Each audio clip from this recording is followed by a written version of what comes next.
Assalamualaikum warahmatullahi wabarakatuh.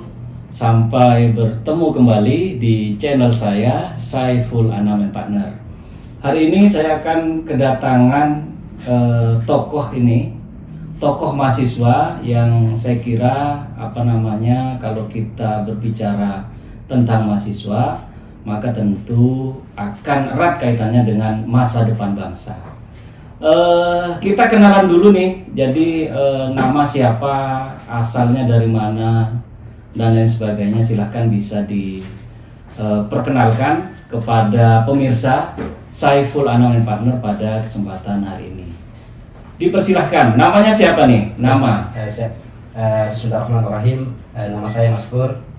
Saya dari Desa Kokop, Kecamatan Kokop, Desa Amparahan, di Kabupaten Bangkalan. Dan kuliah di Universitas Trunojoyo Madura. Ya, jadi namanya Maskur saja. Maskur, singkat padat jelas. Oh, ya Maskur. Ya, jadi sekarang kuliah di jurusan apa itu? Di jurusan Teknik Mekatronika, Universitas Trunojoyo Madura. Mekatronika. Mekatronika itu mempelajari tentang apa itu? Mekatronika.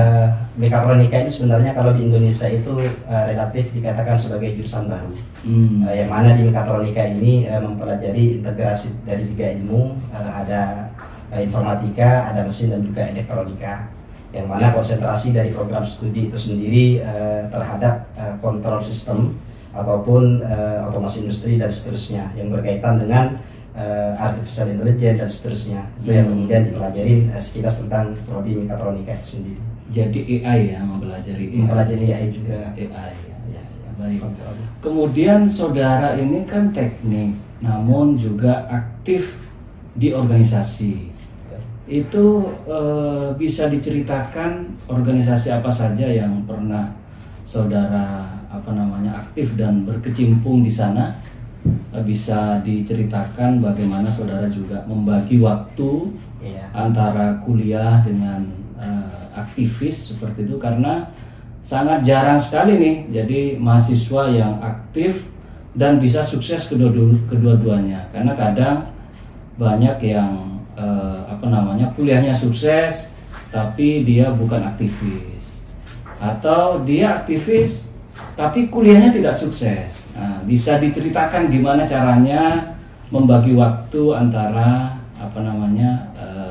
kuliah dengan dunia keaktivisan saudara itu seperti apa, dan juga pemirsa juga bisa mengetahui kira-kira aktivitas saudara ini selain mahasiswa itu apa saja, bisa diceritakan. Dipersilakan. Sebenarnya aktif di organisasi saya sempat dulu ketika mahasiswa baru itu, saya terkagum dengan salah satu presiden mahasiswa waktu itu, yang kemudian bersuara tentang mengorasikan tentang kemahasiswaan itu sendiri, apa itu mahasiswa dan seterusnya. Nah, maka di sana spirit saya harus berproses di organisasi itu sendiri muncul begitu. Dan alhamdulillah pada tahun 2016 saya masuk di Universitas Trunojoyo Madura. Waktu itu pertama kali saya diperkenalkan dengan organisasi yang selama ospek saya tidak pernah mendengar itu, yakni organisasi Himpunan Mahasiswa Islam, HMI. Dan atas penasaran daripada HMI itu apa dan seterusnya, saya sampai mencernanya begitu. Kurang lebih sekitar 1 semester lebih saya masih belum memutuskan untuk ikut organisasi karena masih mencerna. Alhamdulillah saya memantapkan hati untuk kemudian bergabung terhadap Himpunan Mahasiswa Islam itu sendiri. Itu untuk organisasi eksternal.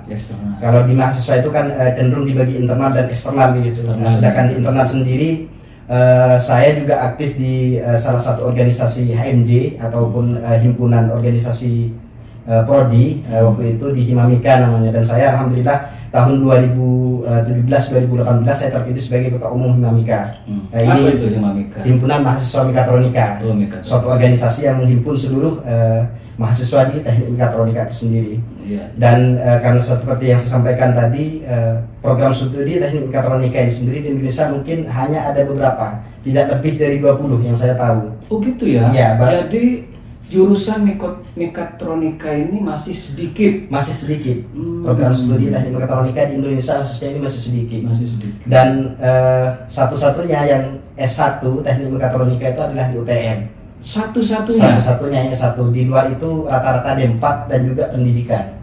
Satu-satunya. Oh, ini bisa saya cross check ulang ya, memang satu-satunya. Satu-satunya. Oh, Satu-satunya. iya, iya. Mungkin per hari ini yang saya ketahui di beberapa kampus itu baru bukan S1 tapi D4 rata-rata begitu di Politeknik itu.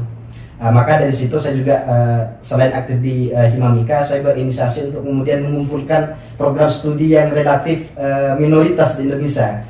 Saya waktu itu mengkomunikasikan dan menghimpun seluruh teman-teman di Mekatronika di seluruh Indonesia, dan alhamdulillah kami berhasil membentuk FKMMI, namanya Forum Komunikasi Mahasiswa Mekatronika Indonesia, yang diinisiasi oleh saya dan juga teman-teman, dan waktu itu saya juga terpilih pada MOS di Jogja sebagai wakil ketua umum di Forum Komunikasi Mahasiswa Mekatronika Indonesia itu sendiri. Iya, seperti yang saya sampaikan tadi, biasanya kalau kita sudah aktif di organisasi, maka kadang kita seperti terlena dan kemudian sulit untuk membagi waktu antara organisasi dengan kuliah. Nah, itu tipsnya bagaimana? Tipsnya bagaimana bisa disampaikan kepada pemirsa? Artinya karena menurut saya ya sama-sama penting ya. Jadi ilmu penting dan juga kegiatan aktivis juga penting. Karena kadang mereka yang hanya kuliah, ketika mereka lulus itu mereka bingung. Bingung bagaimana untuk leadership mereka, untuk mencari jaringan, bahkan mereka kebingungan untuk mencari kerja. Itu gimana caranya biar balance antara kuliah tidak ketinggalan, tapi juga aktivis atau aktivitas sebagai mahasiswa itu bisa juga terlaksana seperti itu. Gimana itu? Berbicara tentang pembagian alokasi waktu ya sebenarnya antara aktivitas kita di luar dan juga aktivitas di HMI. Kalau saya selama ini melihat skala prioritas gitu kan. Berbicara tentang skala prioritas, tentunya kalau berbicara tentang kemampuan daripada setiap individu mahasiswa itu ada skill, ada soft skill gitu kan. Ada ke ilmu fakultatif, dan juga di luar itu sebenarnya ada ilmu yang kemudian harus kita pelajari. Dalam artian pelajar struktur sosial, mempelajari struktur sosial dalam dinamika kita bermahasiswa dan juga bermasyarakat dan seterusnya. Pembagian waktu daripada saya itu sendiri, memang kalau saya dulu semester 1 sampai semester 6 ini, karena saya ini backgroundnya teknik, dan teknik ini bisa dikatakan sangat padat. Saya membiasakan diri dari jam 7 sampai jam 1 siang itu saya fokuskan terhadap kampus. Dari jam 3 sore sampai jam 7 sampai jam 1 siang itu saya memfokuskan diri di kampus untuk kuliah. Begitu ya. Dan setelah itu dari jam 3 sampai tengah malam itu saya membiasakan diri bersilaturahmi dengan organisasi-organisasi yang ada di luar kampus itu sendiri. Banyak silaturahmi dengan beberapa organisasi di luar, baik di lingkungan HM itu sendiri, silaturahmi antar komisariat, atau bahkan silaturahmi dengan orang-orang cabang dalam rangka untuk mengisi kapasitas keilmuan kita, mengajak beliau-beliau berdiskusi gitu. Ini yang kemudian menjadi salah satu pembagian waktu saya, baik di kuliah ataupun di organisasi itu sendiri. Dan bahkan alhamdulillah, kalau boleh sedikit ceritakan saya boleh, banyak juga boleh. Saya memang aktif di organisasi, tapi lagi-lagi saya juga harus memperhatikan tujuan utama saya masuk kuliah, tanggung jawab murid saya terhadap diri saya dan juga terhadap orang tua dan juga keluarga gitu. Meskipun saya aktif di keduanya ini, alhamdulillah di kuliah pun saya sebenarnya tidak keteteran gitu. Dan di bidang kuliah pun sendiri, kalau coba saya flashback ke belakangnya, saya dulu pernah tergabung dengan tim robot yang ada di program studi teknik mekatronika.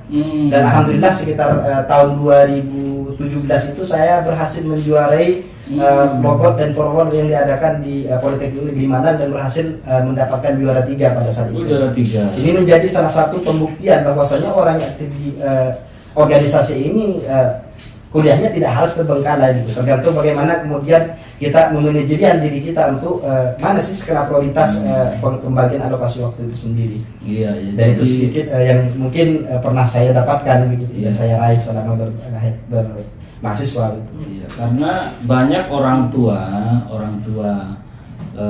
mahasiswa atau calon mahasiswa itu yang menyatakan, oh sudahlah nggak usah aktif ngapain juga nggak ada hasilnya, nggak ada nggak ada tujuannya juga nggak jelas.